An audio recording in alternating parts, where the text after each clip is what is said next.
Hi friends, welcome back to my channel. आज का tutorial PowerPoint template series का 14th video है। जैसा कि आप इस सीरीज के लास्ट 13 ट्यूटोरियल्स में ऑलरेडी देख चुके हैं कि हमने कितनी वैरायटी के पावर पॉइंट टेम्पलेट्स डिजाइन किए हैं, उसी तरीके का एक और यूनिक डिजाइन आज हम तैयार करने वाले हैं। एंड जैसा कि आपको पता है कि इसके लिए आपको कोई high and graphic designing skills की जरूरत नहीं है, कोई हाई एंड सॉफ्टवेयर की जरूरत नहीं है। ये हम सीधा पावर पॉइंट में डिजाइन करेंगे। इसके लिए कहीं से कुछ एक्स्ट्रा स्किल्स की जरूरत नहीं है, जो है सब कुछ पावर पॉइंट में अवेलेबल है।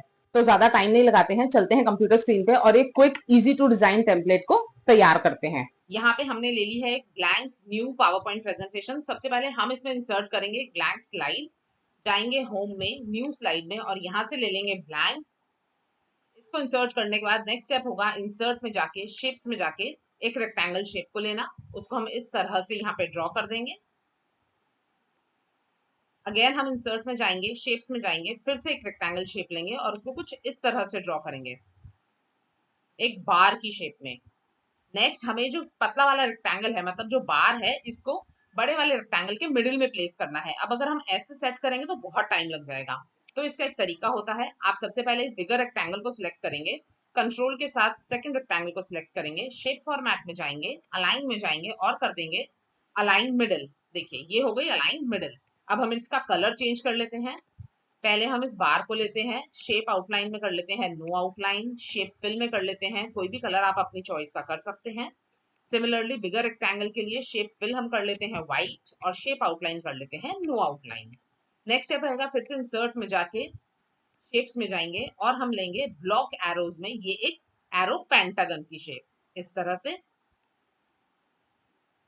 और इसको हम ऐसे ड्रॉ कर लेंगे। अगेन हम इसका कलर चेंज कर लेते हैं, शेप फॉर्मेट में जाके शेप फिल में आप कोई सा भी कलर कर सकते हैं। लेट्स डू दिस, और शेप आउटलाइन में कर देते हैं नो आउटलाइन। और इसका प्लेसमेंट हमें फिर से इस बार के मिडिल में करना है। तो हम करेंगे पहले बार को सिलेक्ट, देन शेप को सिलेक्ट, कर देंगे अलाइन मिडिल। ये हो गई मिडिल में। अब हमें एरो कीज की हेल्प से इसको पीछे एडजस्ट करना है। अब हमें ऐसी दो शेप्स और चाहिए, तो हम कर लेंगे इस शेप को कंट्रोल डी, दो बार इसको प्लेस करेंगे यहाँ, इसको प्लेस करेंगे यहाँ, और अब हमें इन तीनों को इक्वल डिस्टेंस पे प्लेस करना है। तो क्या करेंगे, तीनों शेप्स को सिलेक्ट करेंगे और जाएंगे शेप फॉर्मेट में, फिर से जाएंगे अलाइन में और कर देंगे डिस्ट्रीब्यूट वर्टिकली। अब हम इन तीनों शेप्स की पोजीशन को सेट कर लेते हैं इस तरह से, इसको भी यहाँ से। इसके बाद हम कलर चेंज कर लेते हैं बाकी दो शेप्स का। शेप फॉर्मेट में जाएंगे, शेप फिल में जाएंगे, आप अपनी पसंद का कोई भी कलर ले सकते हैं। यहाँ पे लेट्स सपोज मैं एक ये ले लेती हूँ, और सेकंड शेप का कलर कर लेते हैं कुछ और। इसका हम ये वाला कलर चूज कर लेते हैं, आप अपने अकॉर्डिंगली जो आपको अच्छा लगे आप वो कलर चूज कर सकते हैं। अब सिंस हमने शेप्स बना दी हैं तो डेफिनेटली यहाँ पे कुछ हमें टाइटल भी देना होगा, कुछ आइकन्स भी लगाने होंगे। तो अगेन हम जाएंगे इंसर्ट में, फिर जाएंगे हम आइकन्स में, और यहाँ से हम आइकन सिलेक्ट करेंगे। आइकन लाइब्रेरी आप देख सकते हैं, अभी बहुत ज्यादा आइकन्स दिख रहे हैं और यहाँ पे मुझे स्टॉक इमेजेस में ऑप्शंस भी बहुत ज्यादा दिख रहे हैं, cut out people, stickers, videos, images, icons etcetera. Guys ये इसलिए है क्योंकि मैं माइक्रोसॉफ्ट का 365 वर्जन यूज कर रही हूँ, मतलब मैं पेड सब्सक्रिप्शन यूज कर रही हूँ। अगर आपके पास फ्री सब्सक्रिप्शन है तो भी उसमें आपको बहुत सारे ऑप्शंस मिल जाते हैं आइकन्स के अंदर। तो आप अपनी प्रेजेंटेशन के अकॉर्डिंगली आइकन चूज करेंगे। सिंस मैं अभी यहाँ सैंपल बना रही हूँ, एक टेम्पलेट जनरली क्रिएट कर रहे हैं, तो फिर मैं यहाँ पे सैंपल आइकन्स लूंगी। आप यहाँ पे चाहें तो सर्च बार में जाके सर्च भी कर सकते हैं। लेट्स सपोज मैं यहाँ पे सर्च कर लेती हूँ टीम। टीम में मैं ले लेती हूँ ये वाला आइकन, और नेक्स्ट एक और सर्च कर लेते हैं प्लानिंग। प्लानिंग में एक ये वाला। तो ये हो गए तीनों आइकन्स आपके इंसर्ट। अभी ये तीनों सिलेक्टेड हैं और ब्लैक कलर के हैं। At this point of time हम ग्राफिक्स फॉर्मेट में जाके, ग्राफिक्स फिल में जाके इन्हें कर देंगे व्हाइट। अब हम एक एक आइकन को लेंगे और अकॉर्डिंगली प्लेस कर देंगे।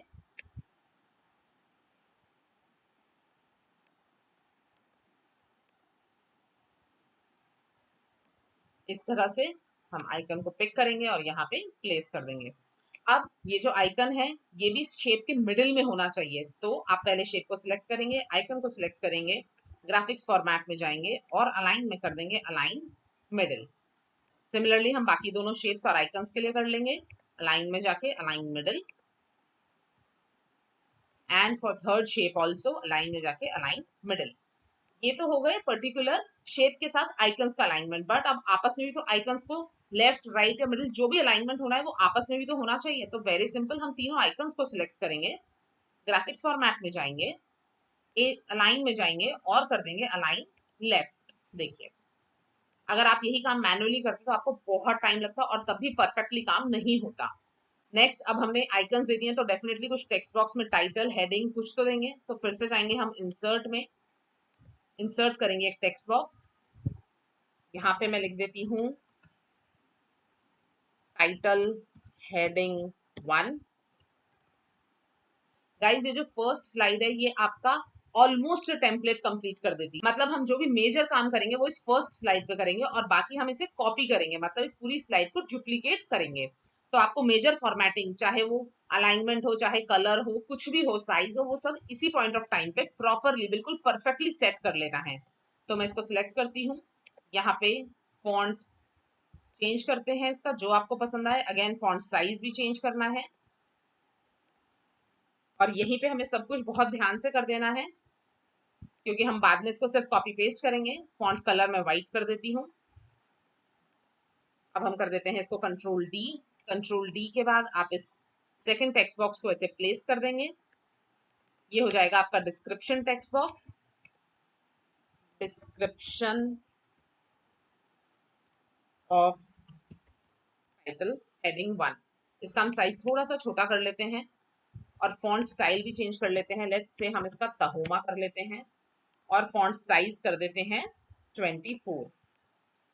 आप चाहें तो इसको भी इसी तरह से दोनों टेक्स्ट बॉक्सेस को सिलेक्ट करके शेप फॉर्मेट में जाके अलाइन में जाके अलाइन लेफ्ट कर सकते हैं। देखिए, और आप इसका प्रॉपर पोजीशन सेट कर सकते हैं जैसा आप चाहें, इस तरह से। फ्रेंड्स, अब ये हो गया है हमारा फर्स्ट हेडिंग और डिस्क्रिप्शन टेक्स्ट बॉक्स रेडी। हम करेंगे इसको सिलेक्ट, कंट्रोल के साथ हम करेंगे सेकंड टेक्स्ट बॉक्स को सिलेक्ट। अब ऐसा होता है बहुत बार, जैसे यहाँ मैं कंट्रोल प्रेस कर रही हूँ बट वो टेक्स्ट बॉक्स नहीं सिलेक्ट हो रहा है, तो इसमें परेशान होने की जरूरत नहीं है। आप जाएंगे शेप फॉर्मेट पे, यहाँ पे जाएंगे सिलेक्शन पेन में और यहाँ पे आपने जितने भी ऑब्जेक्ट्स अभी स्लाइड पे बनाए हैं, फिर चाहे वो टेक्स्ट बॉक्स हो, आइकन्स हो, शेप्स हो, वो सब यहाँ पे लिस्ट हो जाती हैं। तो आप यहाँ से टेक्स्ट बॉक्स को चूज कर सकते हैं कंट्रोल के साथ। देखिए, अब ये दोनों टेक्स्ट बॉक्स सिलेक्ट हो गए हैं। मैं करूंगी कंट्रोल डी और इसको ले आऊंगी एरो कीज की हेल्प से नीचे। ठीक है, आप इसे अपने अकॉर्डिंगली एडजस्ट करेंगे, यहाँ पे चेंजेस करेंगे टेक्स्ट में जो भी करने हैं। टू, अगेन हम इसे सिलेक्ट करेंगे कंट्रोल की हेल्प से, कंट्रोल डी। सेम चीज आप चाहें तो साइड में यहाँ सिलेक्शन पेन से भी कर सकते हैं। और फ्रेंड्स, मैं जो ये मूवमेंट कर रही हूँ टेक्स्ट बॉक्सेस का, ये मैं माउस से नहीं कर रही हूँ, ये मैं एरो कीज की हेल्प से कर रही हूँ। तो आपको ध्यान रखना है, माउस से करने में कई बारी पोजीशन शिफ्ट हो जाती है। यहाँ पे हम कर लेते हैं टेक्स्ट 3, इसको भी कर देते हैं 3। यहाँ पे हमारा मेजर काम पूरा होता है। अब हम क्या करते हैं, इन सबको ग्रुपिंग कर लेते हैं। इन केस अगर हमें इसको जब मूव करना होगा तो एटलीस्ट सारी चीज एक साथ मूव होंगी, ऐसा नहीं होगा कि कोई हेडिंग रह गई या कोई आइकन रह गया। तो ग्रुपिंग करने के लिए आप करेंगे शेप को सिलेक्ट, दोनों टेक्स्ट बॉक्सेस को सिलेक्ट। अगर ऐसे में प्रॉब्लम आए तो अगेन हम जाएंगे सिलेक्शन पेन पे और हम यहाँ आई से देख सकते हैं कि हमारा ये टेक्स्ट बॉक्स कौन सा है। देखिए, हमारा हेडिंग वाला टेक्स्ट बॉक्स हमें देखना है। तो हेडिंग वाला टेक्स्ट बॉक्स क्या ये है? नहीं। ये है? नहीं। ये वाला है। तो हम इसे कंट्रोल के साथ सिलेक्ट करेंगे। अगेन हम ग्राफिक देख सकते हैं, आई पे आप क्लिक करके देखेंगे तो ये हो गया ग्राफिक। ये हो गई हमारी चारों चीजें सिलेक्ट कर देंगे कंट्रोल जी, ये ग्रुप बन गया। सिमिलरली हम सबको सिलेक्ट किया, करेंगे कंट्रोल जी, ऐसे हम थर्ड में भी कर लेंगे कंट्रोल जी। इसके बाद हम इन तीनों शेप्स को सिलेक्ट करते हैं कंट्रोल के साथ, शेप फॉर्मेट में जाते हैं और कर देते हैं सेंड बैकवर्ड। अब ये क्यों किया है ये हम आगे देखेंगे। नेक्स्ट स्टेप में हम यहाँ जाएंगे, स्लाइड को सिलेक्ट करेंगे और कर देंगे कंट्रोल डी 3 बार, मतलब हमने इस एक स्लाइड को 3 बार डुप्लीकेट किया है। फ्रेंड्स, अब हम बनाने जा रहे हैं अपनी फर्स्ट स्लाइड को एक वेलकम स्लाइड में। तो उसके लिए हम दोनों रेक्टेंगल्स को सिलेक्ट करेंगे जो यहाँ पे हमने बनाए थे और हम उसको मूव कर देंगे ऐसे आगे।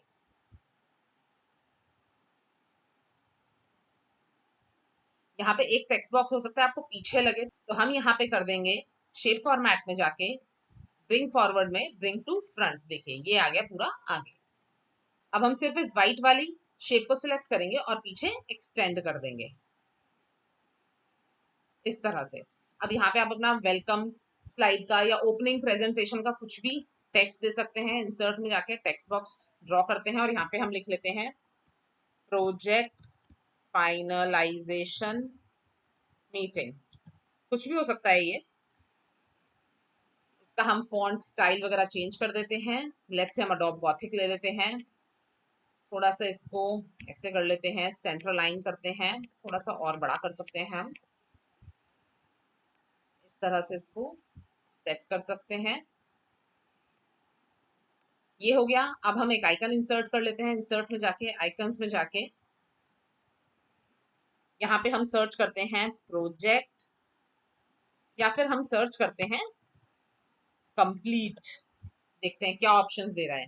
देखिए यहाँ पे आ गए आपके पास बहुत सारे ऑप्शंस, तो हम इसमें से सिलेक्ट कर लेते हैं। लेट्स सपोज ये वाला कर लेते हैं इंसर्ट। इसको एरो की हेल्प से साइड में लाएंगे। जैसे ये सिलेक्टेड है, ग्राफिक्स फॉर्मेट का टैब यहाँ पे इनेबल हो जाता है। यहाँ पे हाइट और विड्थ हम इसकी कर देंगे लेट्स सपोज 7। यहाँ पे इसको एडजस्ट कर लेते हैं जैसा हम चाहें। तो ये हो गई आपकी फर्स्ट स्लाइड रेडी। अब मूव करते हैं सेकंड स्लाइड में। फ्रेंड्स जब हम सेकंड स्लाइड में आएंगे तो डेफिनेटली यहाँ पे फर्स्ट हेडिंग आनी चाहिए और उसी का टाइटल आना चाहिए और उसी का डिस्क्रिप्शन आना चाहिए, जिसका मतलब है कि ये दोनों शेप्स को हाइड करना है। तो हम करेंगे इसको सिलेक्ट दोनों को और एरो कीज की हेल्प से ले जाएंगे पीछे। और पीछे हमें ऐसे लेके जाना है कि ये हमें इस तरह से ट्राइंगल की तरह से यहाँ पे दिखाई दे। इसके साथ ही यहाँ पे हमें शेप फॉर्मेट को कर देना है सेंड टू बैक। ठीक है। अब फर्स्ट स्लाइड में जाएंगे, यहाँ से हम ये टेक्स्ट बॉक्स को, सिर्फ ये जो टेक्स्ट बॉक्स है इसको और इस आइकन को कॉपी करेंगे और यहाँ पे पेस्ट करेंगे, क्योंकि हमें यहाँ पे ये चीज दिखानी है। तो करते हैं कंट्रोल V। अब ये बहुत बड़ा है, यहाँ पे कुछ नहीं करना है। जब ये दोनों सिलेक्टेड हैं आप जाएंगे शेप फॉर्मेट में, रोटेट में जाएंगे, रोटेट लेफ्ट 90 डिग्री। अब यहीं पे हम इसका फॉन्ट साइज चेंज कर देते हैं। कंट्रोल A से सिलेक्ट करेंगे और फॉन्ट साइज कर देते हैं जो हमें रखना हो वैसे। ये हो गया। अब हमें इसके साइज में चेंज करने हैं तो शेप फॉर्मेट में जाएंगे और विड्थ जो है इसकी वो कम कर लेते हैं। लेट्स सपोज हम यहाँ पे कर लेते हैं 15। ठीक है। तो ये हो गई। इसको और थोड़ा सा छोटा करते हैं सो दैट हम इसे प्लेस कर पाए अच्छे से। ये जो आइकन है इसका भी हम साइज चेंज करके कर लेते हैं 3। 3 थोड़ा ज्यादा छोटा लग रहा है तो लेट्स डू इट 4।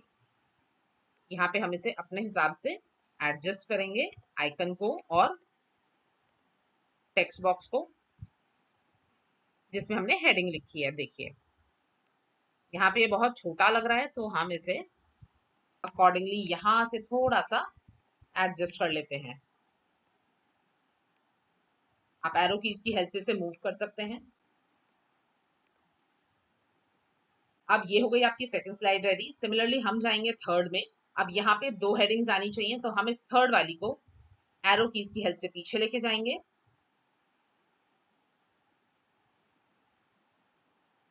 और यहाँ पे फिर से जाके शेप फॉर्मेट में कर देंगे सेंड टू बैक। अब सेकंड स्लाइड से टेक्स्ट बॉक्स को और आइकन को हम सिलेक्ट करेंगे। सिलेक्शन पेन से उठा लेते हैं हम अपना ये वाला ग्राफिक, कंट्रोल C करेंगे। थर्ड स्लाइड में करेंगे कंट्रोल V। अब लास्ट स्लाइड में जाएंगे, यहाँ पे हमें कुछ भी हाइड करने की जरूरत नहीं है, हम सिंपली यहाँ पे कर देंगे कंट्रोल V।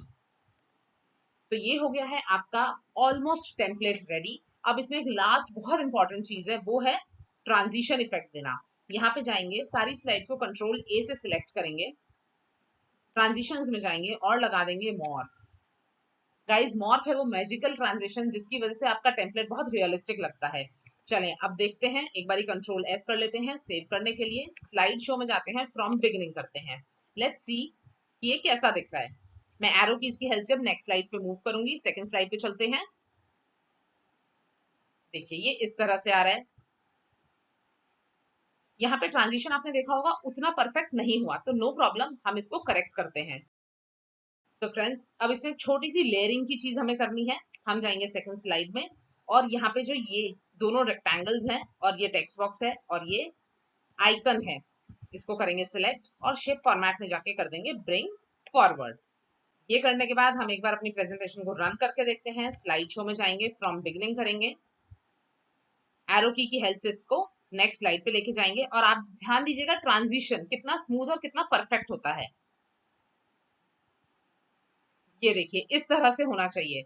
अब सेकंड स्लाइड पे जाते हैं, जो कि हमने चेंज नहीं की है, मैं सिर्फ आपको ट्रांजिशन की वजह से दोबारा दिखाना चाह रही हूँ। ये देखिए अभी जो ये सेकंड हेडिंग आई है, जो यहाँ से आई है वो इसके ऊपर से आई है, विच इज नॉट करेक्ट। तो कोई बात नहीं, हम जाते हैं एस्केप करते हैं, फिर से अपनी स्क्रीन पे जाते हैं, थर्ड स्लाइड पे जाएंगे और हम कर देंगे सेम चीज। इसको कर देंगे, इन चारों को सिलेक्ट करके शेप फॉर्मेट में जाके ब्रिंग फॉरवर्ड, और जो ये वाला है इसको कर देंगे सेंड बैकवर्ड। अब करते हैं स्लाइड शो यहां से सेकंड स्लाइड से, और देखते हैं अब ये कैसे अपीयर होगा। देखिए हो गया ना परफेक्ट।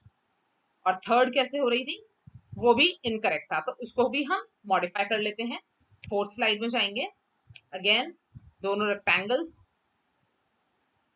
को, टेक्स्ट बॉक्स को और आइकन को हम सिलेक्ट करेंगे, शेप फॉर्मेट में जाएंगे, कर देंगे ब्रिंग फॉरवर्ड, और ये जो थर्ड शेप है जो हमने पूरी ग्रुप कर रखी है, इसको कर देंगे सेंड बैकवर्ड।